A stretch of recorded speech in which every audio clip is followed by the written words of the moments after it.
रायगडच्या नेत्यांकडून अंबादास दानवेंना चुकीची माहिती देण्यात आली असा आरोप शिवसेना आमदार महेंद्र दळवींनी केलाय।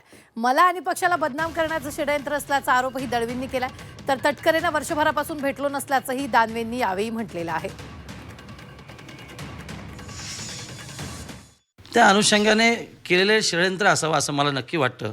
आणि म्हणून मी मगाशी सांगितलं की रायगडच्या वरिष्ठ नेत्यांनी या संदर्भातली चुकीची माहिती पण अंबादास दानवेंना पुरवली आणि हे षडयंत्र तयार करून पक्षाला आणि आम्हाला बदनाम करण्याचं एक कटकारस्थान केलं असं नक्की वाटतं।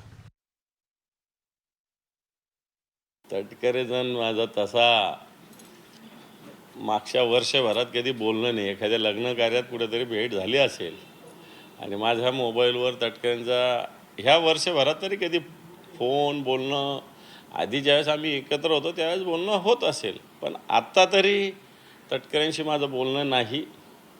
व्हिडिओ माझ्याकडे काही कोणाकडून मी काय तो सोर्स सांगण्याची आवश्यकता नाही, पण मला असं वाटतं जी गोष्ट आहे तिचा खुलासा करावा। तटकरेंकडून आला राजीनामा देणं हे सोडून द्या ना, तुम्ही तुमचं आहे का नाही तेवढं सांगा, नसेल तर पोलिसात तक्रार करा, पोलिसांना चौकशी करू द्या।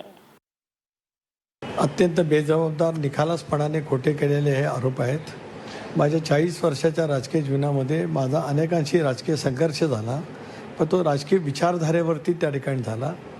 वैचारिक मतभेद असू शकतात, परंतु असला विचार माझ्या आयुष्यामध्ये कधी डोक्याला गेला नाही, मला कधी माहिती नाही।